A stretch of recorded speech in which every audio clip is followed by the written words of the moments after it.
one of the challenges of having cancer is that a lot of people around you, once your treatment's finished and you start to look normal again, they really want to focus on the fact that it's behind you. And I think for me, as someone who had stage 4 cancer, so it was in my lymph nodes, as I understand it, that means that increases the possibility of recurrence. And everyone who's had cancer has an anxiety about recurrence, and that's one of the things you have to learn to live with. I've chosen not to ask my doctors what's the likelihood of recurrence. I was never very good at maths at school. I don't really understand probability, and I've concentrated on living life fully and doing things that I'd like to do. So I've bought some land in the country, something I'd always wanted to do. I've put a transportable home on it, and I'm getting there every weekend. Even though my mum is 90 and I'm very involved in supporting her, and I always thought I'd go to the country after she died, I've explained to Mum that just in case my cancer comes back, I'd like to, I'd like to go to the country now. So thinking about the future isn't easy, and I have found it helpful to live with the possibility of recurrence.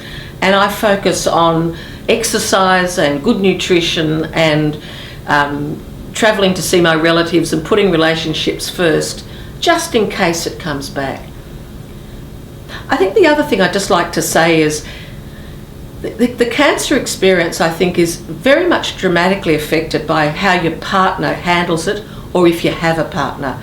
I was lucky enough to have a partner who was in a position to take about 8 weeks off work, some of which was paid and some of which was unpaid. One of the things I learned about cancer is it's an economic experience. I'm self-employed and I didn't have income protection insurance, but luckily I had savings. But it can be very challenging if your partner can't come with you all the time to your treatment, or if you don't have another friend or family member who can. And when I was having chemo and when I was having radiation, I saw a lot of people who were there by myself. So if there are people in your life that you trust and you're comfortable with, don't hesitate to ask them to come with you to treatment, because I found it really helpful to have somebody there. But I think getting support for your partner or friends is almost as important as seeing a psychologist or a psychiatrist yourself. You know, when it comes to giving any sort of advice to family or carers, I hesitate, because I think this really is a situation that, unless you're standing in the shoes of the person, whether it's getting the treatment or watching someone you love suffer, I think it's very hard to imagine what it's like. As a patient, I didn't want to go to groups, which surprised me because I'm a convivial person. I chose just 2 or 3 people whom I knew who had completely different types of cancer, but who'd survived and who were absolutely committed to the medical model, as well as being prepared to take an interest in juices and other stuff if necessary. So I carefully selected the people whom I spoke to, and I took their advice. So I'd be encouraging your partner, if you have one, or your best friend who's supporting you, to seek the advice of other carers if they're available to them, or if they're interested in doing it, because I think it can affect you to watch someone go through this. And they have to go through the fear that they might lose you, just like we have to go through the fear that we might die. I'd like to leave you with just 2 things that really helped me. The first thing was something this clinical psychologist told me, and because when you're restrained by this mask, it's very, very tight on your face and you're kept very still. And I found that quite a hard experience. And I wanted her to give me some advice on what to think about.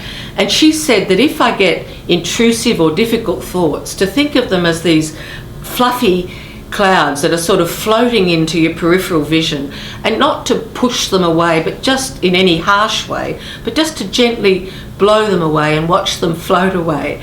I don't know if that's helpful to you, but I can't tell you how often I used that when I was in, someone's trying to get a cannula in for chemo, or they're screwing your head down with a rather unusual mask.